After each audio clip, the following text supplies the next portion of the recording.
How are we doing, guys? Good. You faced Aaron Rodgers quite a few times in your career. Is there a play from when you have faced him that kind of illustrates what makes him so difficult and such a challenge to go against? Yeah, I don't know if there's one specific play. He's just a great football player. He's among the best quarterbacks that have ever played in this league, and he's been playing at an incredibly high level really throughout his career. And we've had some great battles against him, a number of games that came right down to the wire, and he's certainly made a big impact on the game. So hold him in the highest regard. I've been around him at Pro Bowls before, and just he's a real pro. He wants to play the game at a high level. He's been a great leader for that franchise and a great player for a long time. Is there not one specific play because there's kind of multiple signature plays that? Yeah, probably. Yeah. Do you expect Michael Gallup to participate? We do. We anticipate Michael practicing today. He's done a great job with his rehab, so he might be limited, but he's certainly done a good job. So we'll see what he's able to do. In what ways have you seen him grow through camp and the first 2 games of the season? That makes him look like a different player than he did last year. Again, I thought he really made great improvement over the course of last year, and he played a lot of football for us right from the start. And at times, he was really good at the outset of the season. Other times, he was still finding his way. But once we got to that midpoint of the season, you could really see him grow and play with more confidence and more decisiveness and become a consistent playmaker for us. He probably played his best game in the divisional round against the Rams, very impactful, and certainly is off to a great start this year. Is Gallup offered to do anything today? Tyrone Crawford will not do anything today. He's going to try to do something. How's Covington look? He's done a very good job. You can tell he's played in this league. He plays the game the right way, very technically sound, plays with great energy. He's a physical player. He's got a relentless spirit about him. He's done a nice job. With Tyrone, is it simply just a rest issue that get this thing back, or do you have any kind of time? We're hopeful as the week goes on that he'll be able to practice at some point. But he's been working hard in his rehab, and he's making progress. What Is it something he'll need to manage all season? We would anticipate that, yes. And what have you missed with him not being out? Just a really good player. We've talked a lot about his versatility. He plays a lot of different spots for us, absolutely plays the game the right way. He's always been very productive. He does a lot of the little things, the dirty work that not a lot of people see. They can have an impact on your front and on your defense. He's an outstanding leader. So we've certainly missed him. He's been very engaged with our team in his absence, but it'd be fun to get him back out on that field. How much did you know about Matt LaFleur before the season? Have your guys' career paths crossed at all? I haven't spent much time with him at all. Great respect for him from afar, though. He's done a great job. What have you thought of just what he's done through the first 4 games, I guess? Off to a great start. They're really playing well in all 3 phases of their team, and obviously well coached. They have a lot of good players there. They're doing a good job in their organization to kind of bring some new guys in, some new blood, and I think they made good decisions on those guys because they're making an impact for them. You played against Rodgers in that offense so many times. Is it different looking at it now with LaFleur's scheme compared to what McCarthy had? There's certainly a new offensive system there. There's no question about that, but you definitely see some remnants of stuff that they've done in the past. And that's a lot of football. A lot of systems overlap through the years, and I think they've done a good job probably marrying the ideas and putting a system in within the context of the players they have there and the players who have had success there, and none more than that quarterback, Aaron Rodgers. What's Jaylon's versatility give you as a defense on a Zach, who's obviously not in a 3-point stance, but kind of like a 3 technique on that before working his way around? Yeah, versatility matters. And, when you have a linebacker like that who can play your Mike linebacker in base, your Mike linebacker in nickel, and then you can, in an odd package, you can use him as a defensive lineman to rush, and they can be effective doing that. That's a dangerous player to have. And, talk about a guy who plays with the right spirit, his physicality, the relentless spirit that he plays with, really in evidence on that play. That was a really important play in the ball game for us, and that's just the way he plays. He loves playing ball.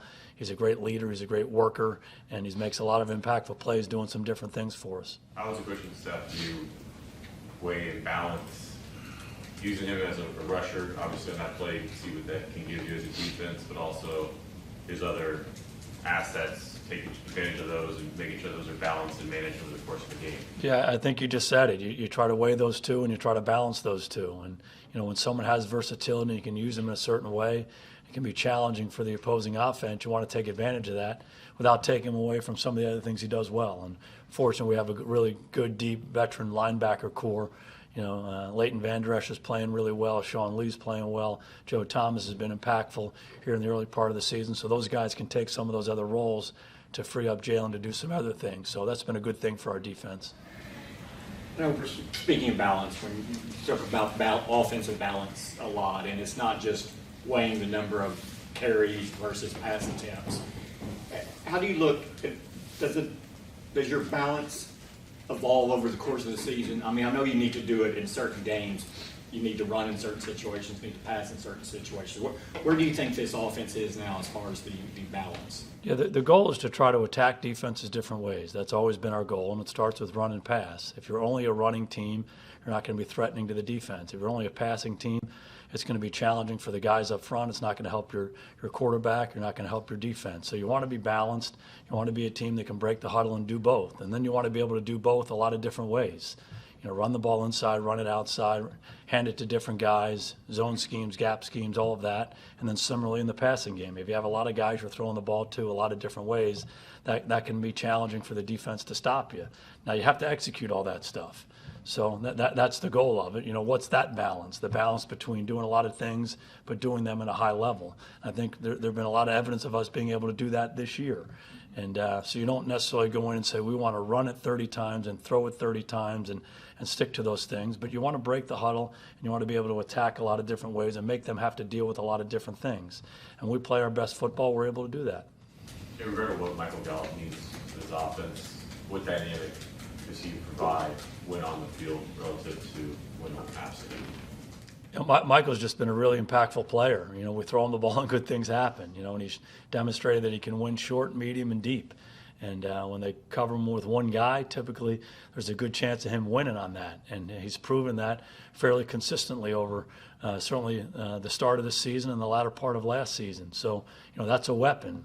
We feel good about the guys we've been playing in his absence, though. Obviously, Devin Smith came up big, made some big plays for us when he's had opportunities. Coop has been really good week in and week out. Randall Cobb has been an impactful player. So we really like all those guys. But certainly Michael has done a lot of really good things for us. He's made a lot of plays. Has it been a little tougher for Cooper without him? I don't know that. Again, we feel good about how the other guys have played. The more weapons you have, the more people that the defense has to deal with. I think that's better for everybody. Considering the struggles the run game had last week, you're facing a run defense that's allowing 142 yards a game. Is that something that matters, or do you think that there'll be things that they will try to implement that what the Saints do? Yeah, again, the biggest thing we try to do is focus on ourselves. And, there are a lot of things in the game that we have to clean up in all phases of our team, and that's really where our attention is. I have great respect for the Packers and what they do, but I just think you have to be careful about getting into numbers too much. We're going to go do what we want to do. And, again, try to attack different ways, try to be who we are in all phases of our team. You've been in this league long enough to know this already, but even still, the more you're in this league, does the narrow margin between a win and a loss, and just how close that is, and between the difference of one pass in the end zone, missing a guy, or the difference between 2 seconds, 3 seconds, and 4 seconds at the end of the first half, just how close that is? Yeah, I think we're reminded of that all the time. One thing that we share with our team, nearly 67% of the games last year and in previous years are within one score of each other in the fourth quarter. And that applies to all the teams, including the 12 playoff teams. In fact, I think they played a higher percentage of close games than the rest of the league did. And ultimately, your ability to win those close games will be the difference in the success of your season. And so we recognize that. We work on those situations. We know it comes down to single play on each single possession in all three phases of your team. And that's why it's so important to take it one play at a time and execute and do your job and all those things that every coach preaches. So we recognize that, and that's the greatness of the National Football League. These games come down to the end of the ball game, and one play can make a difference. So we just got to make sure we're on the screws and we're the ones making those plays.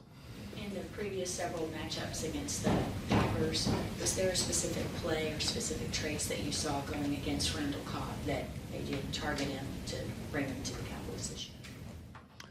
Again, not a specific play, but just understanding that he was a pain in the ass. He was always the guy making the play, and I think we've seen why. He's a real pro. He's just got a great feel for playing the game, got an incredibly competitive nature to him, and he can do so many different things. And short passes that he breaks a tackle and goes and makes a big run after the catch. You see him do a lot of little things that just make a difference, and we competed against that for a long time. It always seemed like he was making big plays at big moments, not only when he played against us, but throughout his career.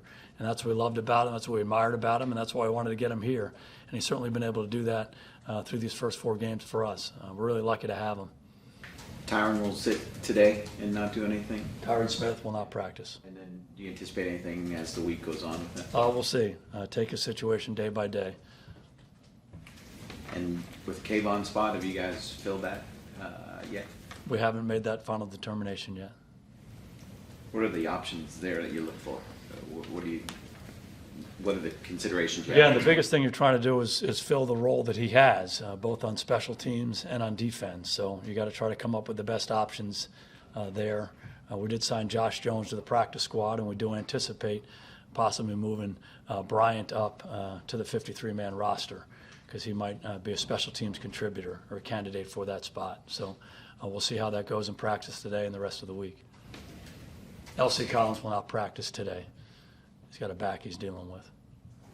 Will Zach be able to go with his back? Yes. Who's in practice at tackle? Connor Williams and Cam Fleming will be the tackles today in practice. Has Connor, I know in the spring we saw Connor take some tackle snaps. Has he done anything since the season started? I've been working mostly at guard, but we do anticipate him practicing out there in LC's absence. All right, good to see you guys. Thanks, Jason.